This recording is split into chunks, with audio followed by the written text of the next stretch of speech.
Thank you so much for having me. I'm Jett Kwong.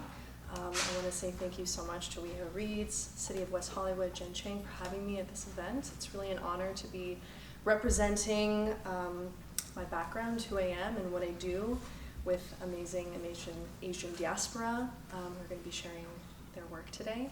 So I have prepared a few songs sort of across genres. So I have original music, I have a little bit of traditional music that I'm weaving in, as well as some covers of some of my favorite Chinese language songs. So the first song I played, the first part was Dance of the Yi Tribe, which is a traditional song from the southwest of China, and then followed by an original.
these songs about? Oh gosh, all sorts of things. I would need an extra 20 minutes to tell you all the poetry. But generally, I mean, Tian Mi Mi is a really famous song from a Taiwanese singer, Teresa Tang. And it's a love song. And Beauty Song is a song I arranged from actually House of Flying Daggers, one of my favorite kung fu movies. And it's kind of a story about a beauty from this mountain town and kind of her journey. Yeah. Okay.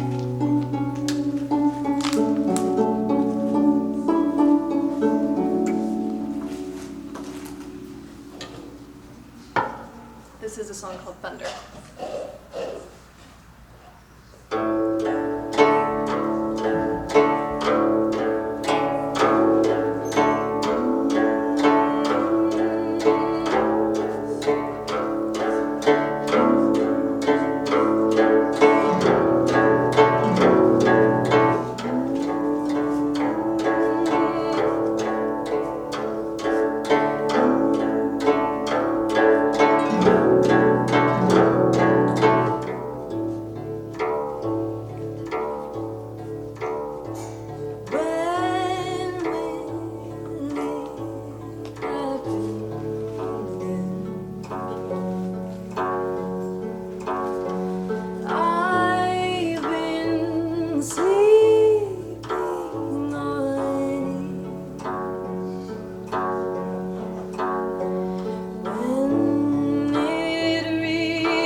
take a quick break for pictures, and we have our mayor joining us right now. Yes, great, there we are. Hi, first of all, welcome everybody. Thank you, Jett, for that beautiful music. We'd like to start our events we'd like to take a moment to acknowledge the people who are the caretakers of the land that is currently known as the City of West Hollywood. We are today on the seized, unceded lands of the Gabrielino Tongva and Gabrielino Peach peoples. So just take a moment to honor those folks. And I'm going to do a little quick promo. We do have an event in 2 weeks for Harvey Milk Day. Please come. It's fun if you like drag and if you like LGBTQ history. Tonight's event, thank you for all coming. We want to, of course, thank our authors, our poets, Jen for putting together a great program, and of course the City Council of West Hollywood who funds this program. And so without further ado, I'd like to bring our mayor up to say a welcome to everybody.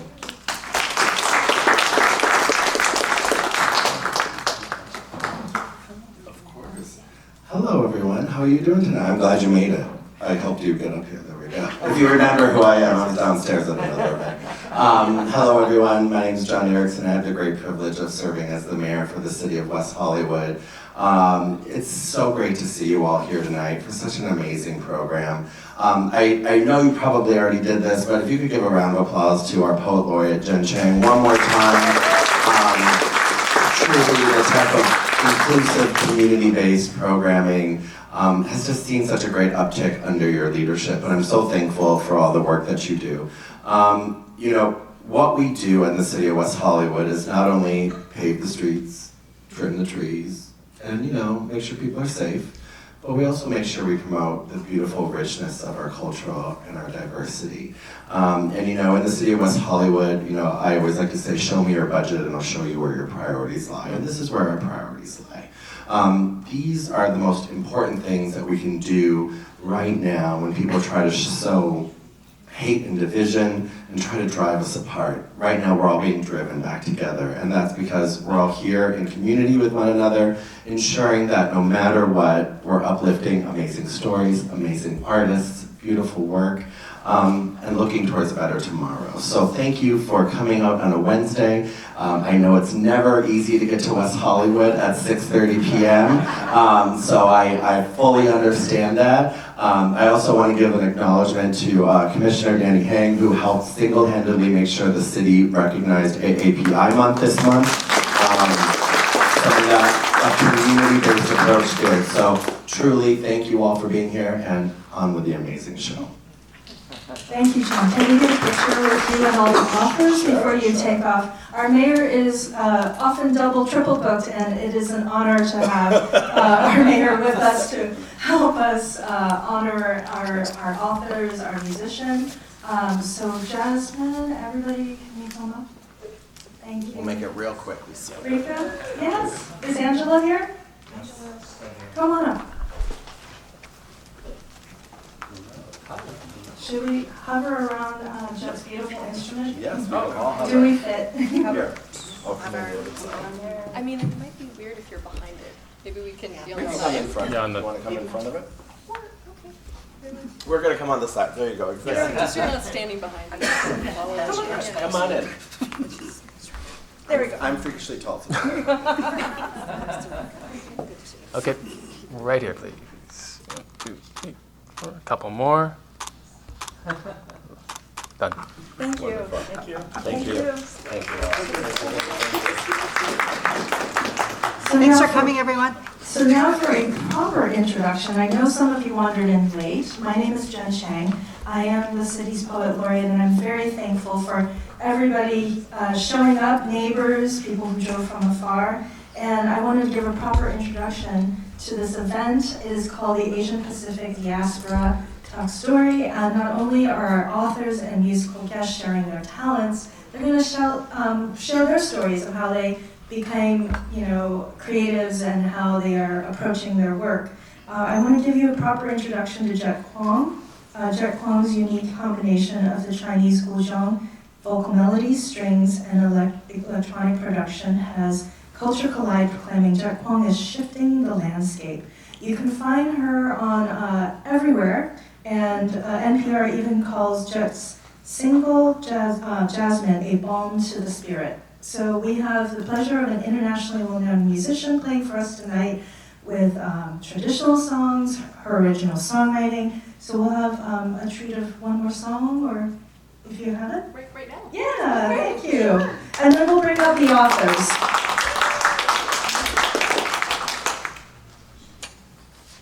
Okay, you have to give me a moment to put my picks back on. But I guess it's a good time to tell you about this, because I'm sure you have questions. Yes. This is the Guzheng, also known as Chinese zither. There are zithers from all over the world. There's quite a few in East Asia as well. There's Korean gayagam, Japanese koto, Vietnamese dantran, and this is the Chinese zither. So it is the largest and most resonant of the East Asian zithers. Any burning questions? Yes? How do you navigate the changing pitches of a tonal language with the pitch of a melody? That is a very good question, sir. Well, it's definitely more complicated when I try to write. I actually don't speak Mandarin, I speak more Cantonese. That's where my family's from. So when I've tried to write songs, that is complicated because you have to match the tone of the word with the melody slightly enough so that people can understand it. So when I'm covering songs, it's a lot easier because they've already done the hard work for me. But definitely with writing, that has been very challenging with Cantonese and Mandarin, is to try to match that. So, I mean, it truly is an art form in and of itself. Oftentimes there's still lyricists, whereas here, a lot of times people just make a song, just one person, they do all the things. But in Asia, oftentimes there's still lyricists who specifically work on that nuance, so yeah.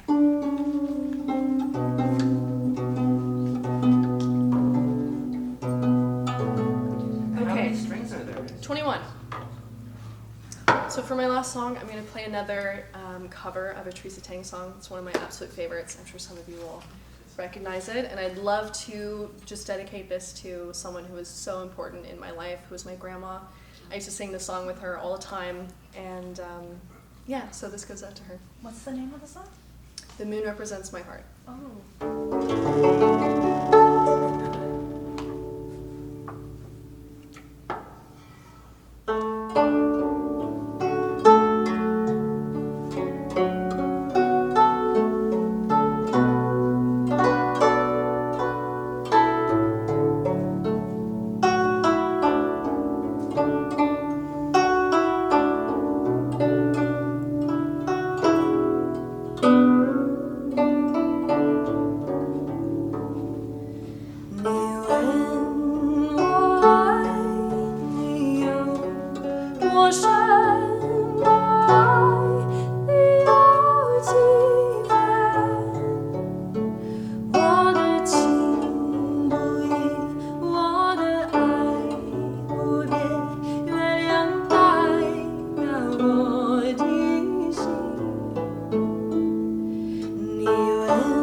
questions before we start our author panel? Yes? I wasn't here when you named what the name of the instrument. Yes. Guzheng. Okay. Yeah. Okay. It's a Chinese zither. There are other cultures that have a similar instrument. Yeah. Any other questions? Because I can feel the curiosity in the room. Yes? When did this instrument date? Well, the modern guzheng is about 150 years old, but the first zither is at least 1,000 years old. I mean, there's sort of different accounts, but supposedly around 1,200 years ago, the guqin, which is a smaller Chinese zither, is the first zither to be created. Yeah. Yes? I think you should tweet a clip of this performance to John Chu and Kevin Kwan so that you can be in the sequel to Crazy Rich Asians. I agree. I actually met him at Kevin Kwan at a reading a long time ago, before Kevin Kwan, before that blew up. So I would love to reconnect with him. So let's put it out into the universe. Many of you know you can tweet this to. Yeah. Jett Kwong should be in the soundtrack for the next big Asian American movies.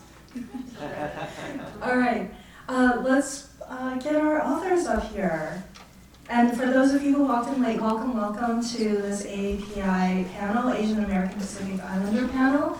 And I wanted to bring up Jasmine Iolani Hakes, and her book Hula just came out in paperback yesterday, so congratulations. And we have our, sorry? Yeah, just one up. And then we also have Curtis Chin, who's a fellow Wolverine from Detroit, but lives here now.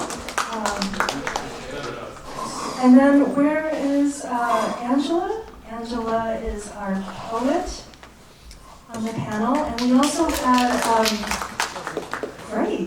we also had Ryka, who's unfortunately unable to join us today because she got very sick this morning. And then, so I will be reading one of her poems to share her presence and her work. And then we have Ryka Aoki, who's not only a sci-fi writer who's award-winning and all that, but also has been in the poetry world as well. So Ryka's banner was part of our poetry banners in the month of April. So welcome everybody. I'll give proper introductions when they get to their reading. And then Jett and I will be part of the panel discussion to ask questions after each person's reading. So let us get situated.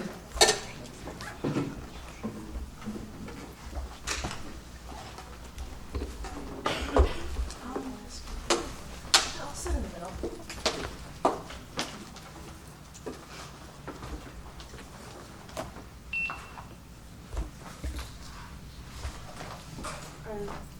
These are on, right? Let me just do a sound check. Just push the button. Okay. Cool.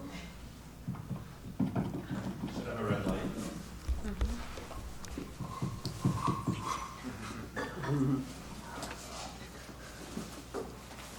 Oh, there's your paperback I stole one, yeah. So I was like, I was going to do prompts, and there you have it. Let me give you a proper introduction. Can you hear me okay? Yeah. Jasmine was born and raised in Hilo, Hawaii. Her essays have been in the Los Angeles Times and Sacramento Bee. She's a recipient of the Best Fiction Award from the Southern California Writers Conference, Squaw Valley, and all these amazing awards, and was part of the Hedge Book residency, and just won some new awards in Hawaii. I forget the names of them, but you can tell us about it. Honolulu Book Award. Yes. Book of the year. Yeah. Congratulations. So I've asked our authors to share about 5 minutes excerpt of their work, and then our panel can discuss. My intention for today's conversation is that we are all from very different backgrounds, and I wanted to highlight then when we think about AAPI, oftentimes Pacific Islander is underrepresented or not recognized, and so I want to really encourage, and that's why I have Jasmine speaking first, to tell us your Pacific Islander Hawaii story. Thank you. Well, I appreciate it. We rarely see the Pacific Islander in the AAPI month, so I'm very honored and grateful to be here. I will preface my reading to say the title of my book is Hula, but it's not a book about hula. It's more of a hula in the form of a book. And a hula is basically a story or a chant or maybe you could think of it as an epic poem. I will read a brief excerpt that is one of the protagonists, which is the royal we of my community. The slippery slope hula. Once upon a time, we looked to the missionaries, the men who crossed oceans, who told us everything we did was wrong, our gods and ways, our prayers and language and life. We trusted them, these preachers who came to teach us how to be right, to teach us from a book of rules, they said, explain how they were surviving while we were not. Before them, belong meant we belonged to the earth, all that we could touch and feel and see, what came from above and below. We are one and the same, the heat of law and the falling grace of Ua, the grit of the Aina and splash of Kai, and yet their book said no. The sun and rain, the earth and ocean, it was separate, apart, it belonged to God. We understood our world too was ruled and created by those to whom we pay tribute, our many gods and deities, our Amahua and ancestors. Lowercase g versus uppercase g. In those 29 years and 192 days of King Kamehameha III's reign, half our population died. The land reform known as the Great Mahele that had been instituted under King Kamehameha III disrupted the way we had passed our land down from generation to generation. Private ownership. What did those words mean? How to claim ownership of what was grown by the earth and the sun? We'd never considered such a thing. Chiefs had ruled the lands, yes, but like shareholders of a publicly owned company. As long as we worked our portion and shared what it produced, the land was our kuleana to care for, to manage, to pass down, to inherit. Haole plantation owners convinced the king that dividing up Hawaiian land and bowing to the gods of paperwork and land titles was a great idea. So he split the land in three, a third for the crown, a third for the chiefs, and a third for the public. What was he thinking? Probably that this was the only way he was going to protect Hawaiians, that this was a way for them to get those holy pieces of paper that would keep plantation owners from buying up all the farms and ponds. Haole eyes saw only land deeds. Without them, everything was up for grabs. Today, those haole, the all-powerful holders of the dictionary, say all that had once belonged to their god now belongs to the person holding the papers claiming ownership. This paper they created, they wrote. At the king's stipulation, royal lands would not be threatened by the Great Mahele's land reforms. He would place them in a trust that would protect them from foreign purchase. A trust, he said, for the native Hawaiian people, the native people of Hawaii. Are those two things the same? Native, being the place or environment in which a person was born or a thing came into being. Inherit. Big N, little n, of the blood, of the soil. Trust, an arrangement whereby a person holds property as its nominal owner for the good of one or more beneficiaries. We memorized that precise verbiage, clung to it, our lifeboat for when the tide rose above our heads. Beneficiary, the person or persons who receive benefit from a trust. Hawaiian, citizen of the United States is the first requirement. Trust in the trust, Hawaiian lands, land for homelands, reserved for the Hawaiian people to live as they always had. The trustees do not have the power to change the will's intent. They say they don't until they do. Trustees appointed by the state, the fox guarding the chicken coop. The royal lands added up to nearly 2 million acres. The Hawaiian Homes Commission Act of 1920 put 200,000 acres of scrap land into a trust. We were supposed to ignore that math. And those 200,000 scraps, how and when were we going to start benefiting from them? Good old America, they have all the colonial answers. Slave trade taught them so much. 1% African American might make a guy black, but if they used the same ruler to measure American Indian, they'd be writing checks until their fingers bled. They argued that part white Hawaiians were so much more adept and industrious. Legislators said those Hawaiians didn't need a hand up the way the rest did. That shot of white blood gave them what they needed to survive and thrive. It was the more than half ones, the lazy ones, who needed the help. So it was decided that only those with no less than 51% Hawaiian blood, proven with American documents, would qualify for the waiting list. It was brilliant, eliminating the worry that there might not be enough land to go around. Hawaiians were a finite population, fish in a barrel. Wait out enough generations, there wouldn't be a single one of us left who qualified. 1% black, you black. 1% Hawaiian, nah, you nothing. When the US government is making the rules, there's only one guaranteed winner. By the year 2044, it said, there won't be a single full-blooded Hawaiian left. That's a lot of blood lost. Not lost, gone. If we were a seal or a whale, there'd be a worldwide effort to save our species. They wouldn't be able to touch us. If we swam up to the beach, they'd put cones around us to protect us.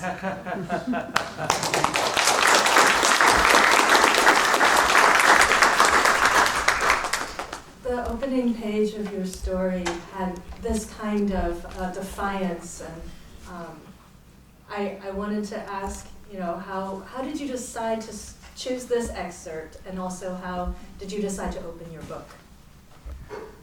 The book opens basically with the "We are not what you think." To you who come on airplanes who descend upon us, we're invisible as air. I won't keep reading, I promise.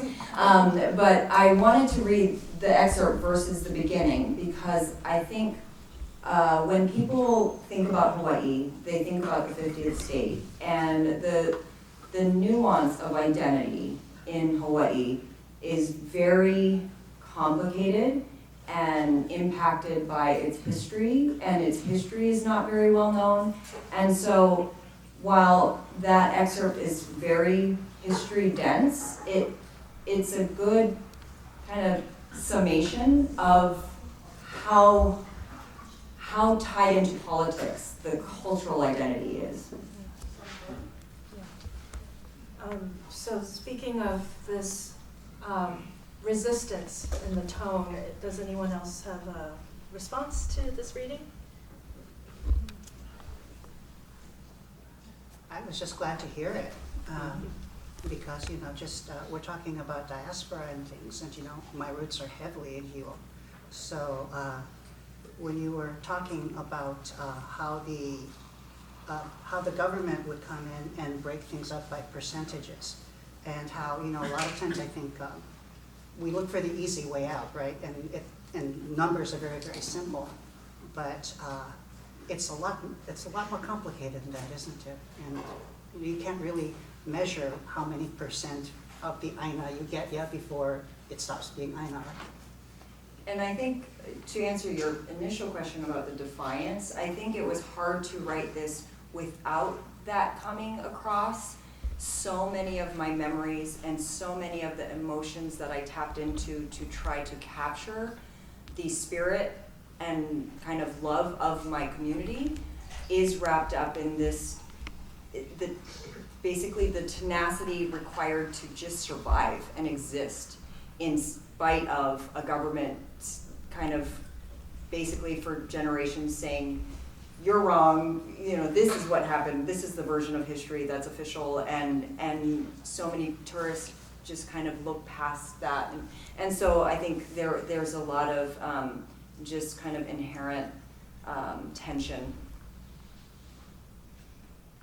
I know that some of us have a struggle of not fitting in, whether you're mixed race or child of immigrants. I know that personally, I didn't fit with my mother country, and I don't fit as an American in elementary school. So I think you capture this kind of outsider, being stripped of the land, all that very well. How much history did you decide to put into the story? I know it's a challenge to weave in historical fiction, like how much balance of personal and historical facts do you want to put in? Well, it's kind of funny because I set out to actually really not write a historical novel. I wanted to write a contemporary novel set in Hawaii. I wanted to counter Mishner and his version of Hawaii. And so I kind of wrote a very emotional story. Basically, I don't look like the person you would assume comes from Hawaii. And when I moved here, I fit in a way that I never fit in at home, and yet I was completely clueless as to how to do anything. It was very much a culture shock, and so I've been kind of fighting for an identity for my entire life. But it's kind of I don't know. I think we all struggle with it in one way or another. It's hard. Anybody else want to? Yeah, sure. I think I love the excerpt a lot. And I think kind of speaking to your question, Jen, I think there's just so much nuance for everybody, and so much context too, right? I mean, these parents started coming and just asking what time they should pick their kid up. Yeah. And I was like, what are you they just were leaving their kid with me. And I was just like, what are you doing? Why are you leaving your child? That means so it's just it's kind of like we can operate but it requires a lot of code switching that I think if you grow up in the diaspora, you do without thinking, but it was just kind of, I didn't realize how culturally coded I was until I moved away. Yeah, and that thing that you grew up with, right? Like going to a party and having the families just come, that small detail, I don't know, I feel like is imbued in everything that you do. You can't really separate yourself from those things. Well, I want to make sure we have time for everybody to read, and we'll have more conversations soon. Thank you, Jasmine, for going first and representing Pacific Islander and being one of the few voices with a book celebrating Hawaii the way that you do. Thank you for having me. Yeah. And I want to say that personally, I'm Chinese American from Northern California, and you were saying there's a divide of where you grow up. And I was like, oh yes, there's a divide between the Northern California Chinese versus the Southern California Chinese. And I think that's just a silly rivalry, just like, Cal Bears versus Stanford. So I'm thankful that we have this panel here together. I feel much at home with Asian Americans, people who identify as Asian American. It's a political term because we speak different languages. We come from such a wide geography. And so here's my fellow Chinese, but you grew up in Detroit, so it's a very different experience than I had in Oakland. So Curtis. I don't know how different Oakland and Detroit are. I don't know. We did have a lot of urban flight and gang violence, so we have in common. All our books are at the back to have the authors sign later. I think you're just going to start us off and read. I'll dig into your biography afterwards. Okay. Hi, everybody. Thank you for coming. Thank you to Jen for organizing this panel. I am the author of a new memoir called Everything I Learned. I learned in a Chinese restaurant, and as the title implies, I grew up in a Chinese restaurant. But not just any Chinese restaurant. I like to think of it as the Chinese restaurant in Detroit. And the way I sort of gauge this is I like to start off by asking people to guess how many egg rolls you think we sold in the 65 years that we own this business. And if you read the book, you can't guess. I read it, but I forgot the number. It's like 6 digits and up. Don't say billion, because I'll be no. Any guesses? A million? Yeah. We sold over 10 million egg rolls. They're really damn good egg rolls. So it's a really wonderful place to grow up, despite the fact that my hometown during this time period was going through a lot of troubles. It was the late 70s, 80s. The auto industry was really struggling, but you had crack cocaine, you had AIDS. I knew 5 people murdered by the time I was 18 years old, including Vincent Chin. My uncle was his best man. And so these, it was a crazy childhood, but within all this, my family had this wonderful Chinese restaurant in the inner city of Detroit where they were able to raise me and my 5 siblings and give us these wonderful lives. And so for me, writing the book isn't just about tracing my own childhood, the things that I dealt with, but also a thank you to my parents for giving, me, teaching me and my siblings all the skills that we needed to proceed with our lives. But also a hat tip to my hometown, because like Oakland, I think a lot of people, misunderstand Detroit. And I wanted to show that Detroit was still capable of producing good things, like me. So I'm going to read an excerpt from here. So the book is divided into 3 sections of 8 stories each, 8 in elementary, middle school, 8 in high school, and 8 in college. For Chinese people, 888, good luck, right? So that's why I did it that way. And so I'm going to read from the first section when I'm a kid. And the other thing too is that all the chapter titles are listed like a Chinese menu, so they may not make sense to you, but this is chapter A6. You really went 888, huh? You went all in. Oh, all in. There's so many superstitious If you things in here. haven't figured out, 8 is not just a lucky number. It's like it's fortune, it's everything. So yeah, people will buy the 8 for their license plates, their vanity license plates. Why do you think they live in San Gabriel Valley? It's 818. No, seriously, that's how they marketed it. Okay, serious. So chapter A6. In Detroit, the Motown sound was everywhere. And in my mind, the one and only Diana Ross reigned supreme. Her sweet, youthful voice combined with her radiant smile served as an inspiration to me. In addition to sharing Chinese zodiac signs, the year of the monkey, we were from the same area. The international superstar had grown up blocks from our restaurant in the Brewster Douglas housing projects, the largest government-subsidized housing in Michigan. Though Ross's label Motown Records had abandoned the city a decade ago, I used to fantasize that one day the singer would make a splashy return and we'd share a dinner for 2 in our front booth. When I reached 7th grade, Diana's hit, I'm Coming Out, came bursting onto the airwaves. You guys all know that song, right? I'm not singing it. I was 12, and the term coming out was new to me. I'd never heard it before. I thought it was cool, but I didn't think it had anything to do with being gay or lesbian. The lyrics were more universal. The song championed personal freedom and independence. I could definitely relate, as there were 4 adults in our house, each with 1,000 heavenly mandates. Whenever the song came on the radio, I cranked up the volume and channeled my inner diva. Unfortunately, one morning, before we opened, as I sang along in the dining room, I had an unexpected audience. Derek, one of our younger waiters. A member of the old Kung Fu Club, the John Travolta wannabe had a ripped chest that he liked to show off by leaving a button or 2 undone. As I shook my booty and stretched my lips, pink chopstick in hand, he snuck up behind me, and when I turned, he swished his hand from side to side. His limp wrist may not have been a motion in American Sign Language, but the gesture was so well known that even the Chinese waiter from Hong Kong understood what it meant. It meant fag. Thankfully, no one else was in the room, and Derek had the memory of a goldfish. He never brought up my dancing again, but his accusation put fear in me. No one in my family ever said anything anti-gay, not even Grandma, who could spout some pretty offensive things about race and gender. But no one said anything positive about being gay either. That left a big question mark in my mind. How would they react if it turned out to be true that I was like that? Back in the early 1980s, the perception of gays and lesbians outside the major cities on the 2 coasts, pre-AIDS and pre-Pride parades, was much harsher, more toxic than it is today. There were no positive role models in music, television, or film. Homosexuals were lumped in with drug users, alcoholics, and pedophiles. There were no guarantees that things would get better. But despite my resistance and denial, and the many cold showers I took, I couldn't ignore my growing attraction to boys. It happened too often to be a fluke or a one-off. Until I could figure out what this all meant, I needed space to sort through it. To buy myself time, I tried my best to blend in.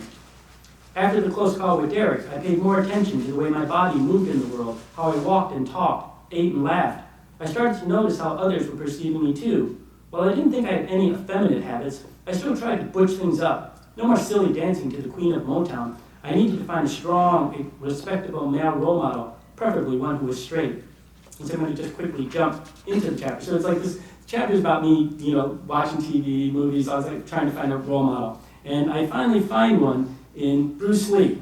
My dad made us go see it. This was the first movie we'd ever gone seen, and my dad forced us to go see it. So the movie began, and I slowly became a believer. Every time Bruce creamed one of his opponents, I slapped my knee hard. The whole audience must have agreed as the refreshment went flying. The final bout pitted Bruce's character against his arch rival, played by Chuck Norris. When he snapped his nemesis' neck, the theater burst into cheers. Get him! Slam him, honky! I wasn't used to such loud reactions. I looked around and realized that, except for us, everyone in the theater was black. I figured I should just follow the crowd. I jumped up and down. You show him, Bruce! Teach him who's boss! My mom yanked on my shirt. Sit down or we're never coming back.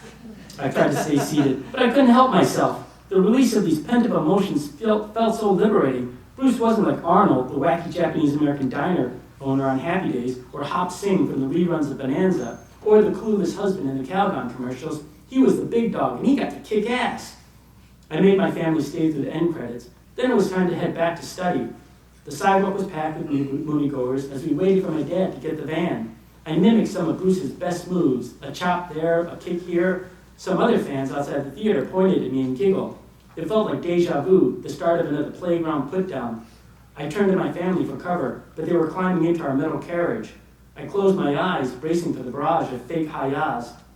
But the hits never came. I opened one eye and saw the expression on one of the boys' faces. He was about my age. He was smiling.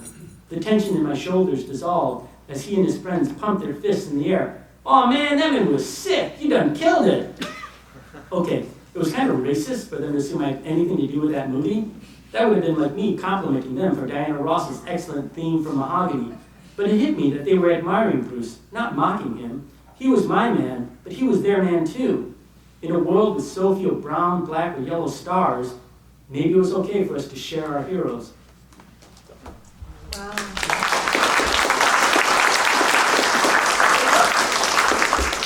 And Curtis is a hero himself. He is a co-founder of Asian American Writers Workshop in New York City. It's not easy to start a nonprofit. And also, you're a documentary filmmaker. You did the one on Corky Lee. And you're That just got picked up by American Masters. PBS. Yeah. Wow, congratulations. And you're also working on finding other famous people who grew up in Chinese restaurants as well. That's your current project. So thank you for sharing your story. I did not grow up with Motown in my Chinese restaurants in Oakland. It was more music that Jett was playing. so yeah, you got the Detroit flavor of music soundtrack in your Chinese restaurant. Yeah. My memoir is an Asian American memoir. It's a queer AIDS memoir, but it's also a Detroit memoir. Mm-hmm. And I've been really excited about how much my hometown has embraced the book. Not only winning awards from the state and having the museums put on, gallery exhibits in conjunction with my book, but like this upcoming week, I get to go home and I get to give talks for the Detroit Pistons, Ford Motor Company, the Kresge Foundation, and the week after that, I get to talk to the Detroit Lions. I mean, it's like everybody home just is really in love with the book. I told that to the president of the University of Michigan, and he said, "What? You're going to speak to them? You have to speak to our football team." And I'm like, "Gay guy, 150 football players? Sure." So who are your linebackers protecting you, right? I don't know their names, I just look. Does our panel have any response to the... That's so cool. Really. So the book came out October 17th, and it's already in its third printing. It's really moving. Yeah, I've gotten really great national press. CBS Saturday Morning News did an 8-minute segment back home. PBS NewsHour, All Things Considered. NBC has featured me 3 times. I mean, yeah, it's been a great ride. So, more than I could ever expect just from writing a little book. So. This is great that a memoir is making Curtis a hero. I mean, there's only so many martial arts heroes that we have. It's important to widen that image of Asian American to have other stories told as well. It includes a lot of Detroit history. Tell us how much you decided to put in the Detroit history. I noticed you put it up really early in the beginning, and I felt like it would grab a lot more audience, and I don't know, was that intentional?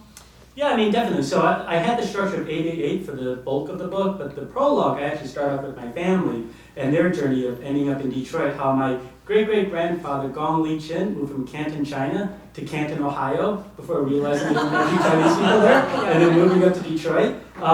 I wanted to tell that history because oftentimes when you read about Asian American history, it's centered on the West Coast or maybe New York City, but you don't think of Asian Americans being in a place like Detroit. I mean, we were there even before there was a Ford Motor Company or Motown Music, and I wanted to celebrate that history. And so the whole book actually weaves, iconic moments that if you're a Detroiter, you could totally relate to, whether it was the closing of the Hudson's department store, or whether it was Devil's Night, or the Tigers winning the World Series.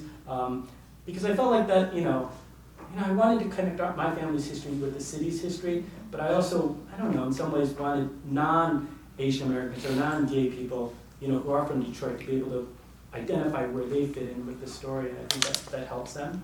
Yeah. So. What broad audiences did you have in mind when you were putting this together? So when I was writing this book, I thought like, okay, if for the people of color, I'll talk about racism.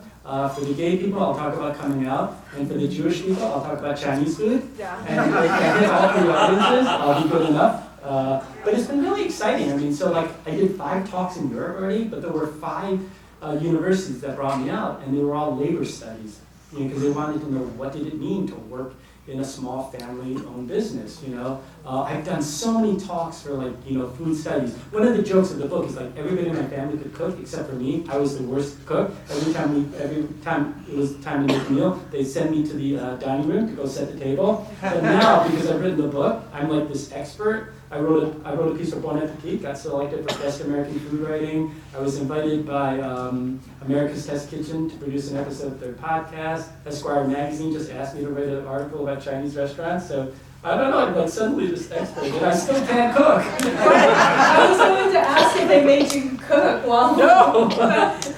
Then you would prefer to keep it that way. No. I mean, I can describe food. I mean, I know what it looks like, but yeah, I don't know how to cook it. Yeah. I'm sorry, I was just wondering, okay, so you come from Detroit, and like about that time, talking about Vincent Chin and things like that, I grew up here, and we would look at the people in Detroit and go, holy shit, I'm so glad I'm living here. What? Because of all of when the cars came out, the anti-Japanese racism. Well, I'm Japanese, and I don't want to be in Detroit when they're smashing Toyotas. Okay, so it's not a joke, we die. And suddenly, this Vincent Chin shows up, and the irony of that all, right? And so when you're sort of recontextualizing things at this moment, you're coming out with a book like this. How are people sort of accepting the fact that, there was a lot of stupid that was going on back. I mean, racism is always stupid, but there was a lot of, during that time, Detroit Japanese people didn't go there.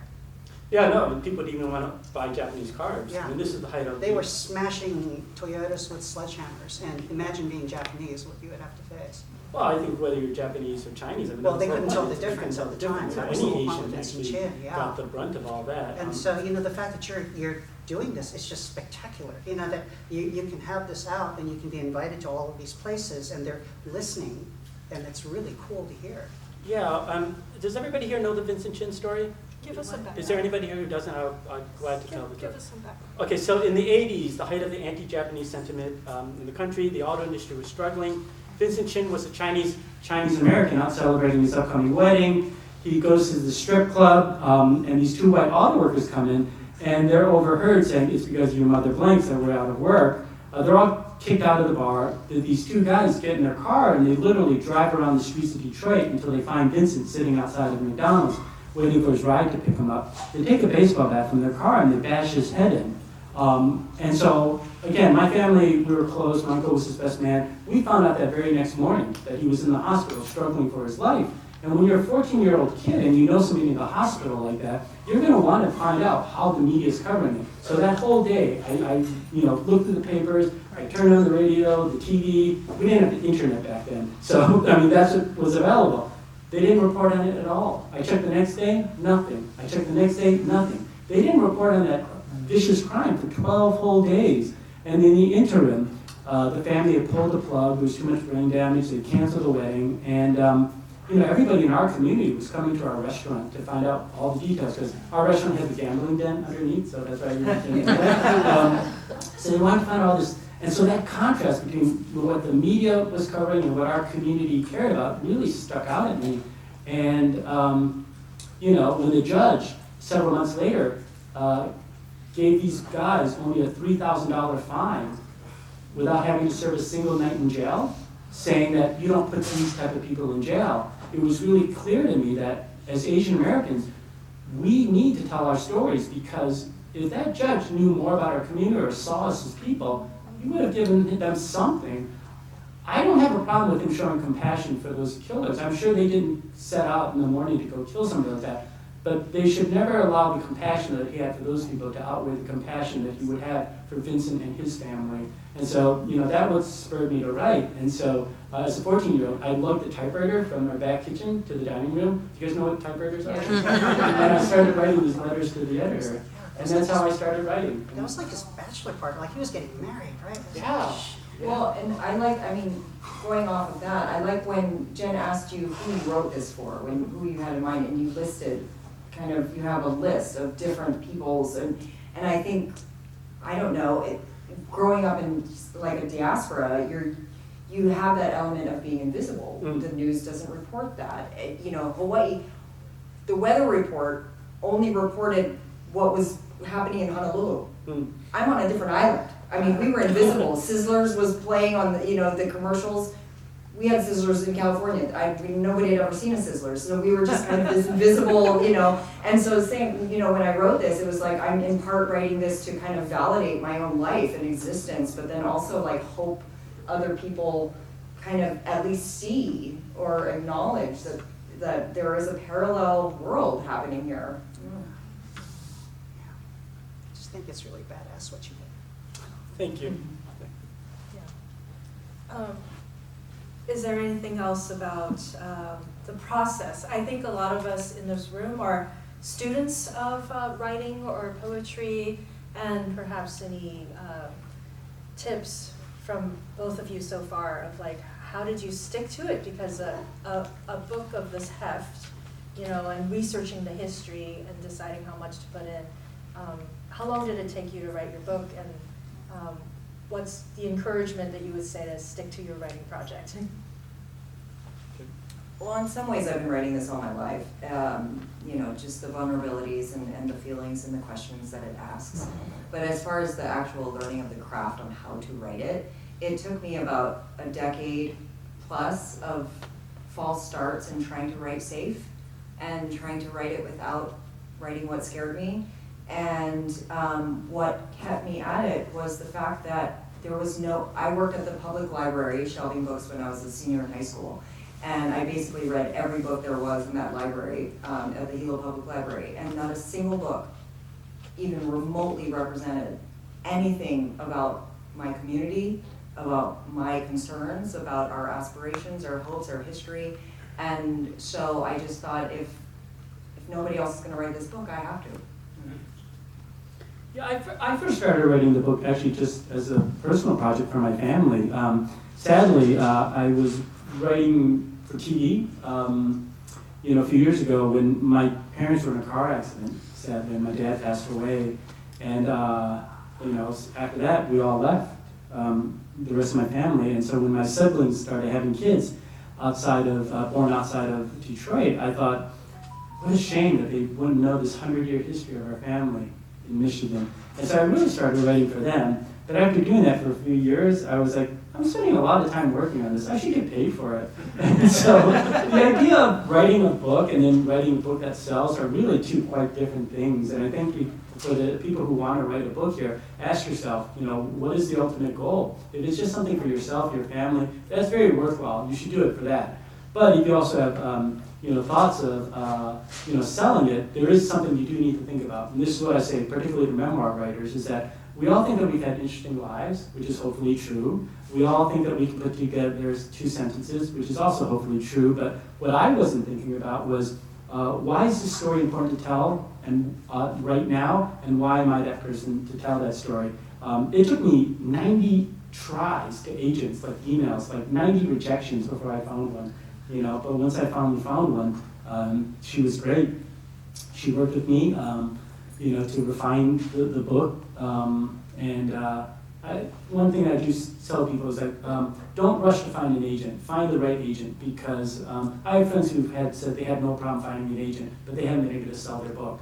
It took me a while to find an agent, but my agent was able to work with me, and we sold it in an auction to all the big five, and it really was exciting. And she really stuck with me. So that's the other advice I would have: is don't be in a rush to find an agent. The right agent will come along, when your book is ready. That's the business side of things. What kept you at it emotionally, besides writing it for your nieces and nephews? The jokes. It's just fun. It's just fun to write. Yeah. Cool. Great. Thank you both. We'll move on to poetry, and Angela, you'll kick us off. I forgot to tell you more about Curtis, but it's all in the book. And he'll sign it after. And I'll tell you about my big surprise for the fall later. Okay. Okay. Okay. So Angela is a poet, a professor, previously taught at Kundiman, and I'm very pleased to bring you on board. If you'll read for us. Okay, hello everybody. I feel a little bit like the oddball, and because I'm, not that these other folks here haven't written poetry, but because I'm like I am not at all trying to represent the world of poetry. I think poets are so incredibly nuanced and also very, very emo. So I think that's what I'm going to be bringing. And so I'm just going to say, so I'm going to be reading from my most recently published poetry book, A Nature Felt But Never Apprehended. And it is predominantly poetry, but I do like to write in a little bit of the hybrid style, meaning I write in also prose and a kind of fragmented creative nonfiction. And so I always like to give a little bit of that because I think poetry, especially when it's up against a very clear storytelling, chronologically story, it can be kind of hard to grasp. And I always like to tell people that the roots of poetry is prayer. It's song, so it's definitely a very ancient kind of art form and form of storytelling. And I'm also just a really big fan of the different ways that a writer, an author, or just a person can tell a story. And at times, stories are not always, or life doesn't always happen in the most linear, straightforward way. And sometimes they happen in really fragmented and or cyclical ways or whatever, just really nonlinear and surprising. And so I just want to, that's kind of one of the inspirations for this collection. And so I'm going to start with, in all honesty, I never know what I'm going to read when I come to reading. I kind of just play it by ear and see what the other writers are reading. So here goes. But first, just some context, because I wanted to read, I have a kind of a end notes section in the book, which I title Endlings, because I think it's a little cuter than end notes. But it gives some background on the title, and so I'm going to read a little bit of that, and maybe it might indirectly or directly, maybe we'll just say indirectly, talk a little bit about how, when we're thinking about diaspora or Asian Pacific diaspora, that, information doesn't always come specifically from that. So the title of this book came to me on May 27, 2020, the month of George Floyd's murder, and when Black Lives Matter LA protesters converged shortly afterward in downtown Los Angeles between Alameda Street and Aliso Street. I was a mile away with a book in hand, cross-legged atop a mountain rock. I caught a glimpse of a striped snake chasing a lizard into some shrubs. Then the all too familiar sounds of helicopter blades circling above me, moving towards the city skyline. I was reading Cecilia Vicuña's poem, The Quasar. The poem's original lines are, "Everyone knows what poetry is, but who can say it? Its nature is to be felt, but never apprehended." And I'm going to circle back to the beginning of the conversation with these really amazing writers here that I have a privilege to be reading with. And we talked about defiance, right? When we were talking about Jasmine's passage that she read from her novel, Hula. And I would say that probably defiance is a kind of like a theme or like a spirit or like an energy that fuels me when I do have any energy to write. And so when I'm thinking about diaspora, and I'm thinking of history, and I'm thinking about the nuance of that, it's so hard not to think about defiance, and those feelings start to bubble up. And this book sort of emerged from this this quest to kind of dive deeper into my own grandparents' history. who my patrilineal grandparents, my grandfather specifically, was a guerrilla fighter during the Japanese occupation in the Philippines, and my grandmother was very in close proximity to what has been labeled a comfort woman during the times of war.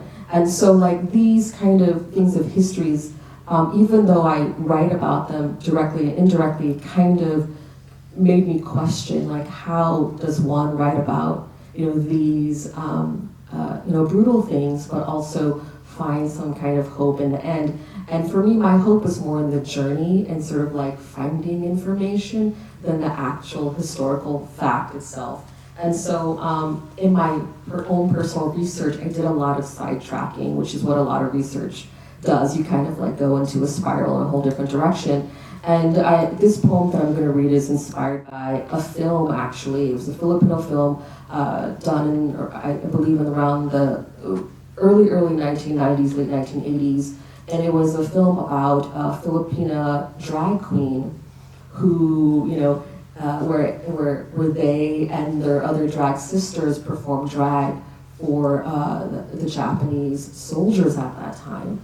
And the film was specifically on the life of a particular drag queen. And so this poem, which is written in the form of a letter, kind of is inspired by that. And it's called Letters to Streets That Burned You. Dear ungiven name, one who has been heard if tied by rope, if paired with glass, if adorned in tektite. Dear sunburst of whipped black wigs, emerald sari starlets at the Tsubaki nightclub on the corner of Mabini Street. Dear Manila at dawn, ask the soldiers why they imprisoned them in barracks, now the Rizal Memorial Sports Complex. Dear golden gaze of the side, you know what's godlike, sugarcane field dandies, bitter melon bakla, queens in violin eyeshadows. Dear bar girl in a fish tank, nipple fringes rage to swaying osanas, pinwheel earrings shine as still empty hands cup. Dear Minerva, Carmen, and Sophie, barnyard death before sunlight, they cut grass on their knees, gatherers of their own hair, applaud their femme bodies, anoint them where they lay. Dear black market healer, even blindfolded, you're much more than others realize. Fingers clasping shape of infinity. But someone made you believe mouth's the limit. And the last poem I'm gonna read, and I've been told, by the way, that I read really fast, and if I do, I apologize. Again, thinking about defiance, thinking about kind of what folks seem to be talking about here in this panel, like this kind of erasure that happens, when we're thinking about diaspora, when we're thinking about, this world, this place that we live in, and what's forgotten, and also like moving against like what you mentioned before, Jett, sort of like, there isn't one mold, right, that one can fit in terms of identity.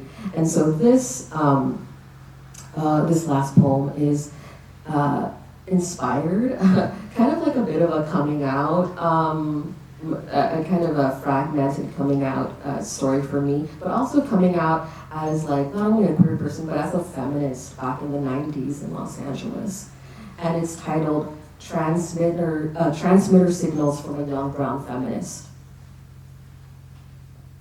Dear queer choreography, moral folkloric dance moves to Madonnas like a virgin. And dear gay immigrant child raised in the 90s, not to be mistaken for digital natives who obsess over throwbacks. Prince of Bel Air and metallic balloon pants turned jungle Asia Monstera print. When gasoline was under $1, minimum wage $3.75. When DHS once split to form a three-headed beast. Dear competition of high feminists, Wooden abanicos like knives, pair of jaunty sunburst, stilettos not on the cover of the Zaragozian, but instead veiled in funerary Sunday chic. Dear limbs of my women, so much drama decentering comeuppance. Dear archipelago swag, techno versions of diasporic applique, didn't claim citizenship until 25 after years of teenage nerdom in wet and wild lips, teased bangs at junior high skating rinks, talent for / carnival show. Then puberty came like Bobby Brown's No Prerogative. Dear festival of another virgin and black biker shorts, raptorial nails and slumber parties, Ferris wheel lit over a soccer field. Dear summer grasses, church basketball courts, and radio hits on police brutality. Dear you, who question who could live as a boy, as America's brown pop stars in fake leather, art neck deco chains spelling out your girlfriend's nickname. Their mohawk black hair, skin of cassia, eyes like Pasequa. Dear self who ran far away, who could not be father's son, father's right mind, even with a penciled Zorro stash, rolled cameo sleeves, wing-tip taxi dance hall shoes. Liberated sluts laugh, clasping your uncle's arm like doves. Creeping, false, holy. Dear Providence under pressure, culture vultures, belly bulging with trapped love, ancestral grief, saints of transmission, Keelig queens to believe in, painted beside princess, poets aranistas unusual and rare, writing into existence a pantheon of God XX. Thanks for listening.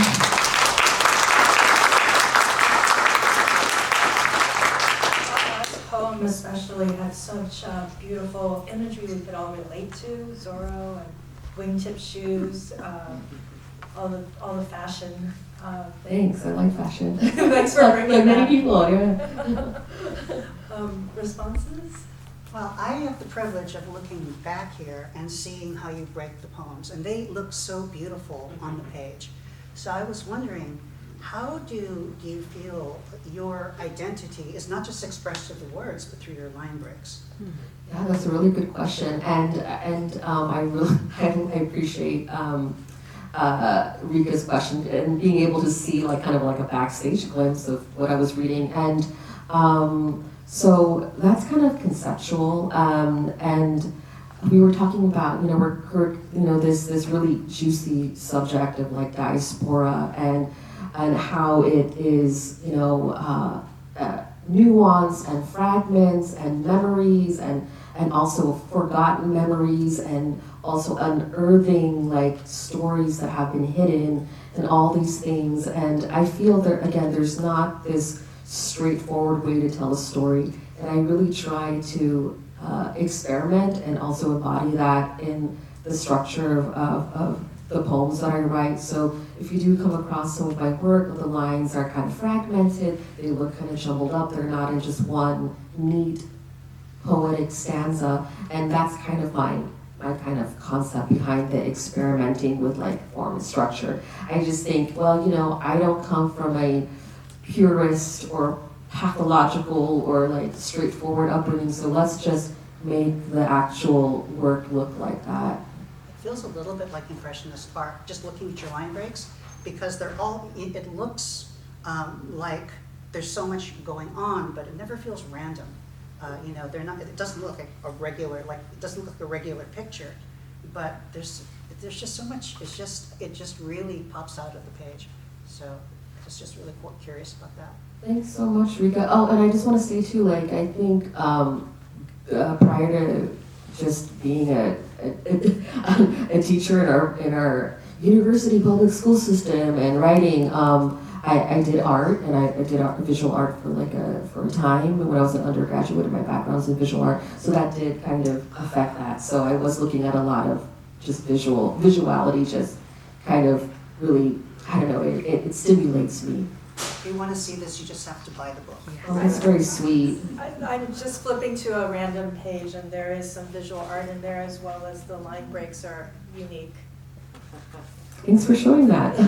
For folks that can't see back there, this looks like a blur because I can't see you. I don't have my glasses on, but it's probably actually better for me. Well, we are recording this for YouTube, so we'll upload it and people can revisit hearing your poems.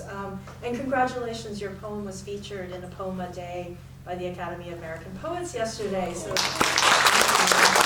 for those of you who don't know, the Academy of American Poets celebrates a Poem a Day. You can subscribe to it and get it in your email inbox, and you can read Angela's poem Harvest from yesterday. You can search back.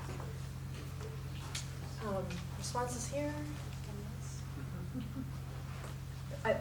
I love that that last poem, you know, yeah, you had that imagery, but also the way you invoke history in that and set yourself in things that are completely relatable in such a mainstream way. And so we exist here too. You know, that there was such a concise defiance in that was really touching. Thank you, Jasmine. And you know what? I do have to say, like, I don't know if you experienced this, but it's, you know, or folks here on this panel experience this, but there's almost this relationship that I feel like people in general, but definitely, you know, Asians, when I say Asians, like across the range, Pacific Islanders, Swan identified, and, you know, what have you, this relationship to like anger, whether or not how we should kind of demonstrate it or display it or embody it or what have you, like how anger is or defiance is kind of expressed. And I kind of lived with that. I don't know if folks here did, where especially if you're like a woman or a woman identified, they're like, don't show that you're angry. People are gonna get the wrong idea. And I was really thankful to my publishers because they were like, can you be a little bit more angry? And I was like, oh yeah, I can. Well, I would just say kudos to you for being a poet in Los Angeles. I actually have a poetry writing background. That's what I graduated in Michigan. Nice. And I moved to New York to be a poet, and I actually won the state's poetry prize by the age of 25. But then as soon as I moved out here to LA, I stopped writing poetry. Because I always compare it, like when you're in New York, you've got the subway, you're hearing different sounds, you're smelling different things. Here in LA, you're listening to Ryan Seacrest in the car, so you're not going to have very many good poems. So my question to you is, like, you know, what inspires you here? I mean, how do you find poetic inspiration in Los Angeles? That's a really good question. Well, I would say now it's harder to write just because there's just a lot of things going on right now. I think it's just very hard to like think creative when there's just so much energy going and getting expelled with everything that's going on politically and also personally and collectively in our immediate world. But I would say that poetry was the easiest thing as a young person for me to grapple with because I could think about memory and I could think about emotional conundrums in a way that I felt like didn't have like a kind of order that certain, like, you know, maybe a narrative, a certain more traditional narrative that could be found in a memoir or a novel. And so that's why I gravitated towards poetry. But now, to be honest with you, in terms of finding inspiration, I just really rely on the accident and on the randomness of things. Like I'm like a radical revisionist where I will throw things up in the air, like whatever, like literally, and see where they land in terms of like words and stories that I try to, kind of, that informs me. So I just try to look at everything as a potential source of inspiration, even if it's like, who knows, like, I'm not trying to say I'm not prolific where I see like a crack on the floor and I'm like, yeah, and there's a beautiful weed coming out of it. But you know, that's what I'm talking about. It's sort of like that, you know, where you just have to look at anything that might inform you in some way. Thank you, Angela. Our other poet is sad to not be here. She got very sick this morning. So that's Ryka Aoki. And I'm going to read a poem that she requested that I share on for this panel. Ryka is a multidisciplinary artist, similarly like Angela, and she was born in Ontario, Canada, and raised in Sydney, Australia, and is based in Los Angeles. As a Muslim, queer Bangladeshi, she is interested in the margins, liminality, otherness, and the mercurial nature of being. Her work has pioneered a refreshing and renewed conversation about wellness, contemporary Islam, and queer identities, and has appeared in the New York Times and many other big publications. So I hope I will do justice in reading her work. I was interested in her reading because she talks about healing and surviving. Some of us have survived quite a bit of childhood trauma and abuse, and this is a poem that she wrote titled An Ode to Baby Fa, after Lucille Clifton. I pick myself up off the floor. I take myself out of the bathtub and tell myself, you don't want to die, you want to live. I wish I had a mother to do that for me. I wish I'd had a somebody who could let me rest my head on their lap and say, shh, shh, honey, you've had to work so hard, it's okay, rest here, I love you, honey. My default is to worry about whether or not I'm easy to love. Too many people have told me otherwise. But I know I am, I know I am. So I get up. I get up and I just get the fucking fuck up and find some peace. I ask myself, Fa, what do you want? And baby Fa says what she wants. And then I look at her and say, fuck, I love you so much. How did you even survive? In that moment, I can either break down on my knees and cry for the life I've had, or I can just say, baby Fa, you're a goddamn miracle. I see you, and I love you so much. Thank you for surviving, baby Fa. You've done such a great job. I wouldn't change anything in the world. You're perfect. I'm so lucky I get to be you. That's part one. This is part two. So it begins. The air is slight and powerful. The wind hits the tranquil place within me. It's strong and I'm no longer absent. Now I'm present with myself. It's holy and mysterious, and I know it's alive and I'm patient. I know like the sun, like rain, it spools and I'm pulsing. It's the leaves like the green of pistachio, green like basil. The earth is green and so are the trees, and in that aliveness of it all, rapturous, I'm still on this earth, I am still. Part 3. Who sees you when you come into yourself? When you stretch and make space for all the longing, for all the ugly, who protects you then? 4. The hurricane speaks, the lark strings through the sprouting trees, and I'm abandoned.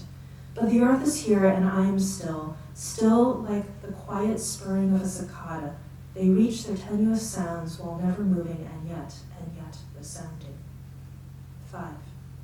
Today is a rainy day. It's a day that has character, a sort of ruinous character moving. I anger in silence, alone through devastation, while seeking love like a beggar. I'm hungry for it, Mother. I'm hungry for a love that will feed the void you left inside of me. The void ever present, a pulse running through me.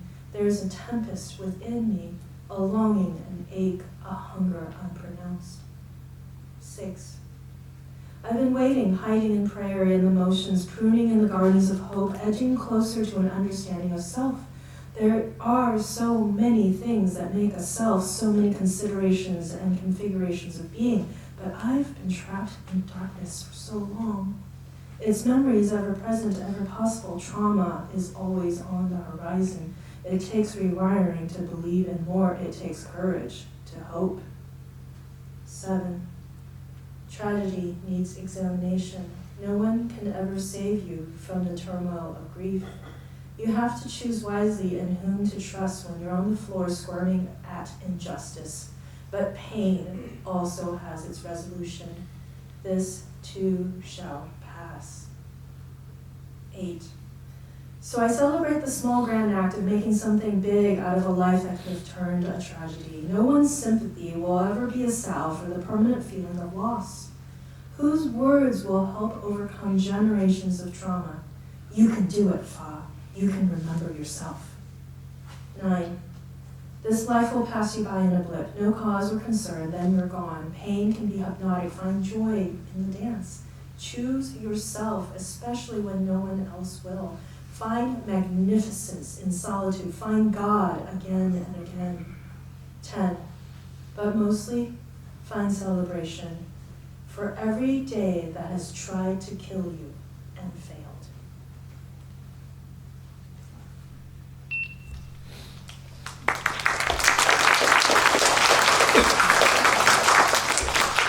That's from Fariha's book, Survival Takes a Wild Imagination. Does anyone want to respond? Thank you for reading it, Jen, and including Fariha's work here in this panel. I think it's a necessary voice to be included here in terms of when we're thinking about Asian Pacific diaspora, and I think one of the most surprising things in there is that that you mentioned that the book is about healing, but also it's so intrinsic how healing is so tied in with loss. Like you can't just not erase that from the language, But it's very brave, vulnerable work. So I just wanted to say, Maria, if you're out there, thank you for your book.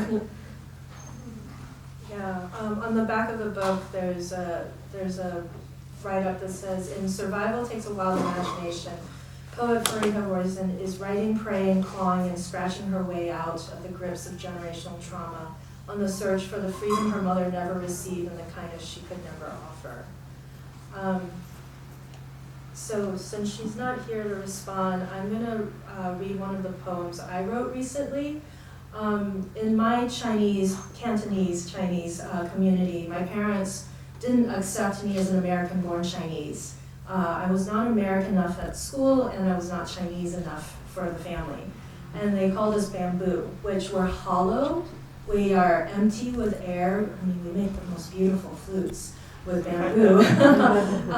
But we are called bamboo children, so you look Chinese on the outside, but we're not actually Chinese from the motherland. So I wrote this one as a survival kind of celebration of us children of immigrants. And if you know anything about the precious stone jade, jade actually becomes richer in color the more you wear it. And so for those who don't know the Chinese tradition, they put jade bracelets on babies, and it helps strengthen their health, so that the jade stone is strengthening, but it also becomes strengthened by wearing it. So I wrote this for all the children of the diaspora who don't feel like they fit in.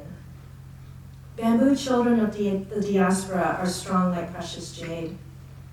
They say we children of immigrants are hollow without culture. We don't belong to the mother country, nor are we really American. But we are the most renewable resource, adaptable to any environment, be it the backyard privacy fence for the architectural digest house in Beverly Glen, or the eco-flooring tax credit for affordable housing units. We transcend caste systems or parties delineated by race or class. We set roots wherever we are grown. We can work with the rich or cook with the poor, shapeshifters as center stage or supporting role. We walk through many doors, or rather, we have secret powers to make space in impermeable rooms, growing in intensity like jade stones intensify in color, being more precious as we are warmed, rubbing skin, made into something not found in raw nature.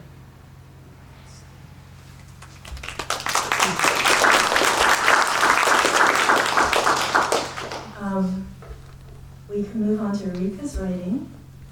I can't do justice to Ryka's biography. Ryka is an award-winning sci-fi writer, and we are so blessed to call Ryka as part of our poetry community. You're super talented.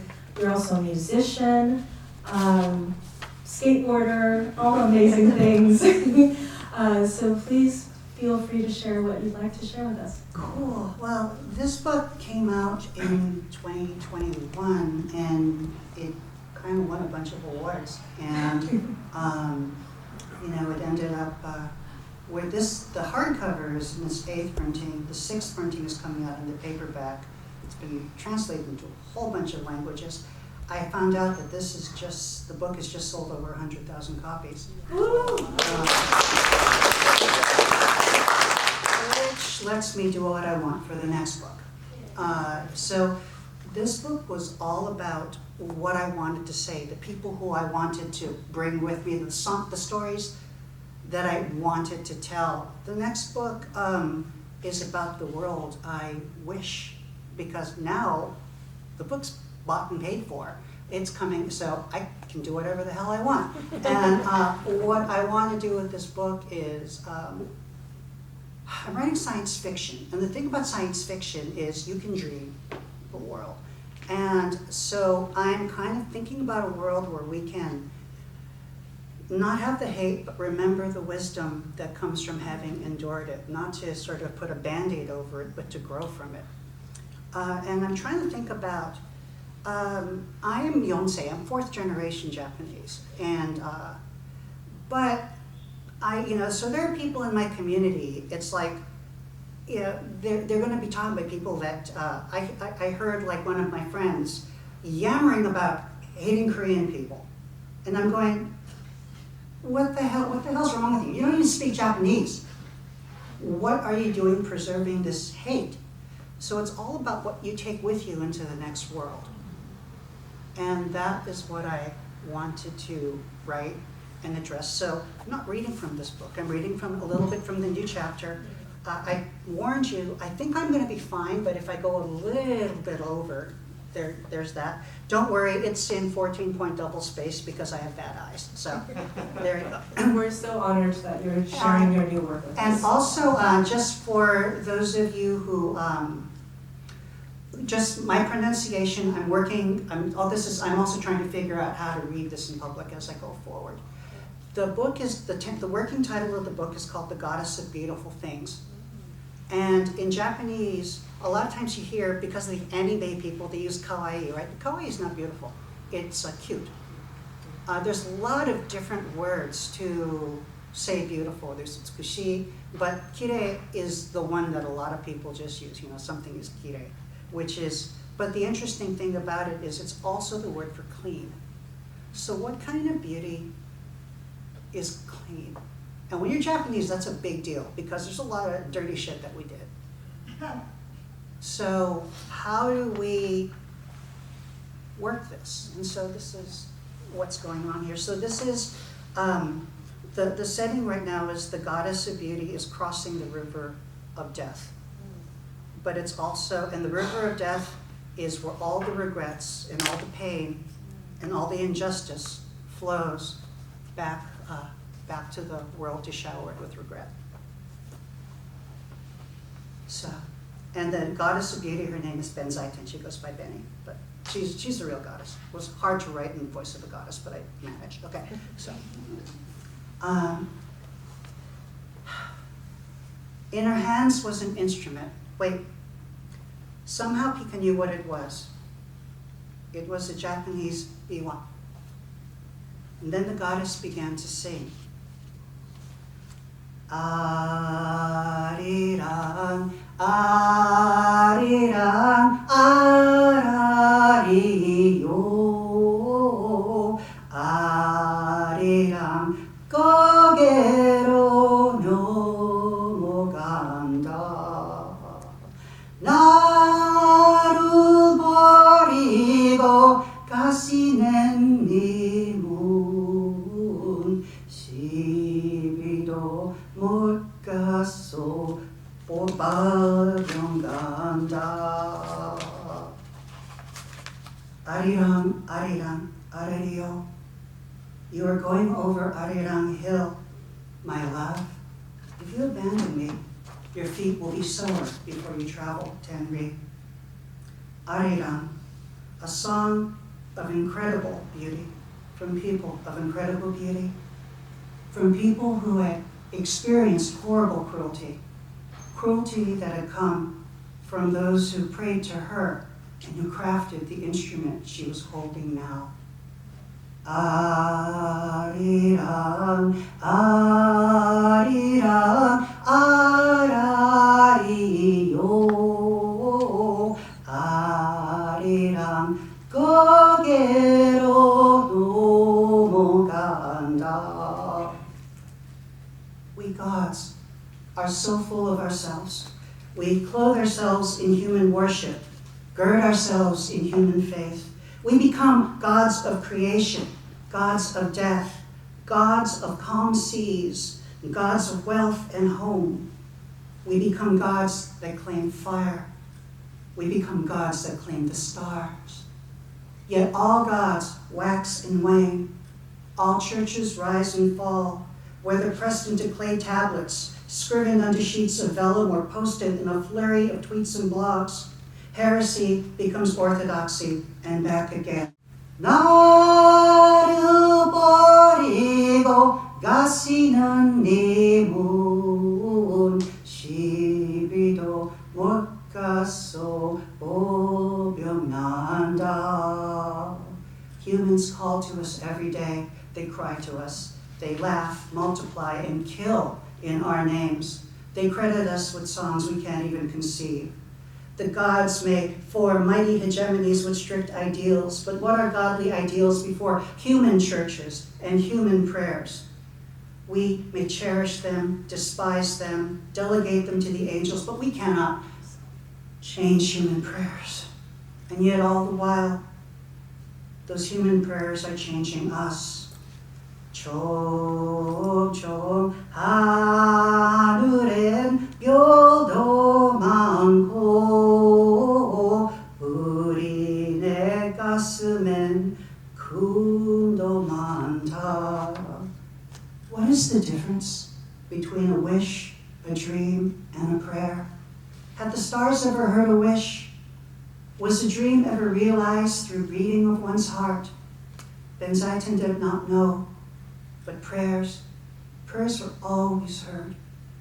Every soul prays a song of unrealized love, does it not? Every soul prays a poem of grief, does it not? Every soul has filled a prayer so pure and genuine that it might wish to halt the heavens and dream of humbling the gods. Yet each unfulfilled prayer, each abandoned wish, and unrequited dream, each met their end here, with neither ceremony nor apology, dissolving into the river of dreams. Ariram,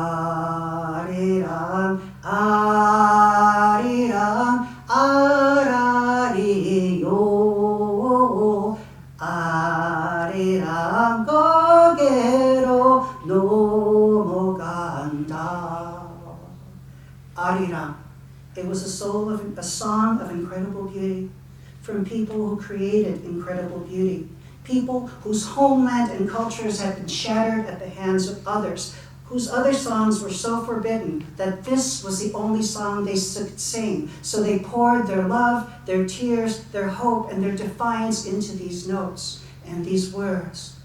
Arirang, arirang, arariyo. The storm continued to spit heartbreak and outrage and shame and thunder, screaming back and hurt and anger and arced overhead, swirling justifications, apologies that were never made, accusations that could never be voiced, all vestiges until now, and yet their song would not abandon them. She had been a part of that. She had been a part of all of that. For those people who caused that, those people prayed to her. 나를 버리고 가시는 네 문 시비도 막가서 보병난다. This is what it means to be a god. One nation is attacked by another. Prayers and prayers and prayers. One people may destroy another. Prayers and prayers and prayers. Battles as large as nations, or as small as a child praying that her mother's blood work will come back clear. Gods may inspire human souls. We may accept them as worshipers, compel them, we may even love them. Yet as we cross this river, there is no escaping that as every human soul departs the mortal world, it leaves behind what it no longer needs. Never to love another as the telescope loves the universe. Never to desire another as the night desires the Milky Way. As we cross this river, there is no escaping what each human soul has cast away, and that we, gods, are left behind as well. Yet as Benny continued, colors began to sparkle again. The currents swirled rhythmically, gentle swirls to curl around the little skiff like playful, colorful koi. For where the river splashed, figures began to dance and play upon the surface. Jogi josani bhaktisani raji Donji sotarero koman pinda. There, over there, that mountain is Baekdu Mountain, where even in the middle of winter days, flowers blossom. And the river could rage, but it was also endless and deep and powerful. And there was hope and joy and harmony that even the storms could not take away. There were prayers for peace, if not forgiveness, for peace. Another goddess might have chosen words of apology and regret, but there was now no one alive to hear them. Another goddess might have ignored this for the mortal realm, even though that everything that swirled around them was still here. But she was not another goddess. She was Benzaiten, the goddess of poetry and eloquence and wisdom, and yes, most called this the river of death, because this was where all worldly desires were cast as souls left the mortal world. And yes, the ones who felt these emotions, the speakers of these prayers, were no longer here. Others would take the mantles of their lives and desires and their conflicts and loss and whatever else the gods called the mysteries of human conditions. But the river was not the river still here? Could make mere death render these wishes and dreams any less worthy of poetry and song? Could death make any of these prayers less beautiful? Ariram, ariram, arariyo, ariram, godero no moganda.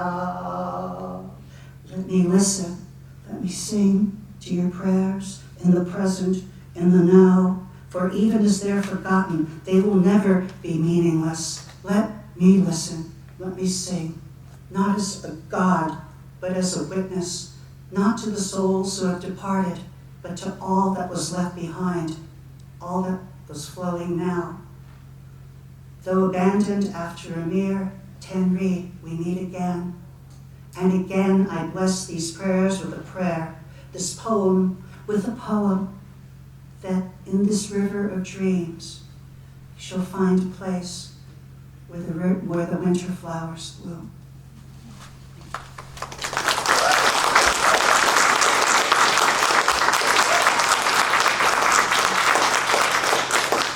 It's great to hear you sing, because I don't know that I would know how that song goes if I read it off the page myself.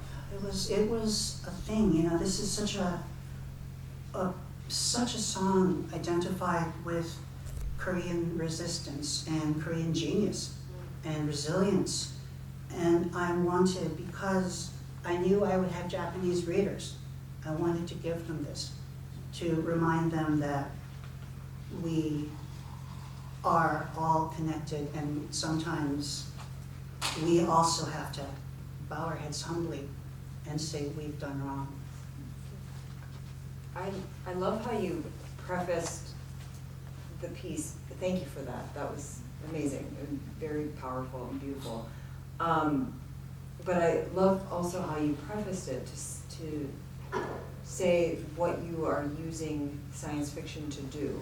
You know, I think you asked me a question earlier, and I only half answered about why I put so much history in here in spite of not wanting to write history. I remember listening to someone talk about how, you know, when history is so overlooked, you spend many generations rewriting that history and trying to acknowledge that history and process. All of our batteries are dying. I think that it's almost over. But you know, we're trying to process our history and understand our history, and so I couldn't write a contemporary book without building out the context of what we were talking about, so that you'd understand. I'm just killing them all. That you'd understand, you know, what we were concerned about, and what we're fighting about, and what our memories are. But you're using science fiction to move the identity forward and say we exist in spite of, and we exist and now we're moving forward. And I think that was just a beautiful way to like end all of this. I mean, it's like this is, and suddenly I've got this neat opportunity, and I want to bring the community with me. Can I ask you a question about bilingualism, using different languages and things like that? Yeah, how does that work in your head, like when you're writing? I have to get myself into the right headspace. Here's something to say. Right now I'm actually straining to speak normal English because I know there's a pidgin speaker in the audience, I mean on the panel. So and I we know there's switch, one yeah. sitting there, and I'm trying very hard not to code switch. But you know, when my Japanese is not super fluent, it's passable, you know, I can get around, but when I'm in Japan or something, I don't even think about English anymore. But I can't do both. I think the people who are truly fluent can do things at the same time. I'm either, you know, answering please, or I'm saying onegai shimasu, it's just one or the other.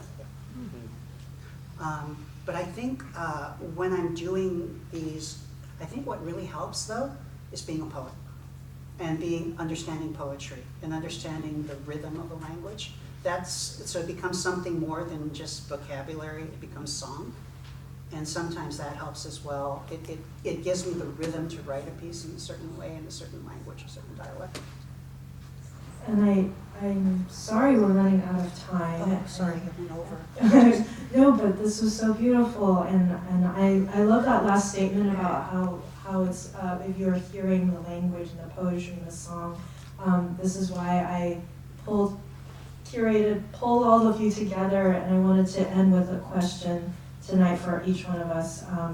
You know, how is it to be in conversation with people from different cultures that also represent Asian American, Pacific Islander, the diaspora, and I asked a songwriter or musician to open with this panel because I feel like music transcends language, so you don't have to understand what the Mandarin was. You can hear the melodies and the tune and just enjoy it. I don't understand Mandarin, but I enjoy the music. And same with the Korean, you just say, I don't know the Korean, but it's just beautiful. So I'll let us take it away. Like, how do you feel about connecting across diaspora? Oftentimes I'm still the only representative in a room, which is sort of laughable, at least for me. I mean, I grew up in Colorado and I'm very white presenting, so it's kind of a funny thing for me to be representing this huge group. So it's really a privilege to be amongst other people who have such diverse and interesting and rich things to say about everything, even if it's not directly related to being Asian or Pacific Islander. So yeah, it's a privilege, and I've loved all the comments and the song you sang. I really have been enjoying, like you said, Jen, it's even with written language, even if you're reading something in English and most of us understand that, it sort of doesn't matter. I think things are really truly imbued with intention and purpose and heart, regardless of the language. So it's been such an honor to be able to listen to all these different stories and just sort of feel what they are. And yeah, thank you. I'm not going to be, I just want to say, I don't want to disturb anybody by saying this, but I get nervous around Asian communities. I was bullied by an Asian community. I was weird. I was a faggot by the Asian community. And so I escaped. And now to be welcomed back, seeing, as with Kundiman, when I wore it last year, was a big step for me. And so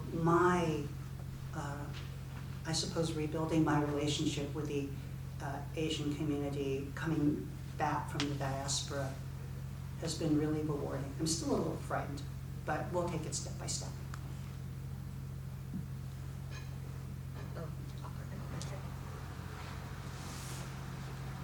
I think that's a really hard question. There's just one out. I think that's a really hard question. I almost don't know how to respond to it, but I really appreciate how Jett and Ryka did, because I feel like I can experience both of those worlds, to have to feel really enriched by it, and to feel like I am a part of communities across. I guess across Asian diaspora, or just a really diverse community of people. But I also know what it's like to feel like incredibly isolated, and so it's like, I think, I don't know if I really have a response, but just like living I'm just continually exploring what it's like to be in that liminal space, whatever that means, that space of in-betweenness, that space where there's so many overlapping similarities, but also so much opposition that's there. And I think it's just, I just think of it as like sort of being entangled in all of it. And then finding moments where there is some kind of touchstones where where there's a connection with others. But yeah, that's an incredible different question. No pressure, it's just a big question, but just reflecting on tonight, just connecting amongst our panel. I don't really have an answer, so I don't know what to say. Yeah. Well, I'll bookend it with the privilege. It is such an enormous privilege to be able to go places and talk about my home and talk about all of these things. But I will say that since we were talking kind of about the musicality of things and poetry and how we capture culture in rhythm in many ways, Pidgin is such a nuanced, seemingly simplistic way of communication, and it has been systematically stigmatized and looked down upon, and so I grew up where my mom would yell and ignore me if I spoke in Pidgin, and that's the only reason I could switch and speak English, and because she was scared that I would be dismissed, and many times we were. And this was written in Pidgin, and I think the most gratifying thing for me, on top of the privilege of me being able to represent this book, is that it's written in Pidgin, and it has won awards for its audio version, and the audio version has continued to sell astronomically, and people continue to tell me that they've read it and then they want to listen to it over and over, because even if they don't understand what's being said, they understand what's being said. And I think, that has been the most incredibly gratifying thing across the world, to have people listening to this very specific thing, that is so representative of the rhythm of where I'm from. But I do want to say that because we're running out of time, I think, Jen, we need to have a series, because the Asian diaspora is very complicated and nuanced, and we got a lot more to talk about. So thank you so much. Thank you all for, being good listeners and enjoying this panel and being here.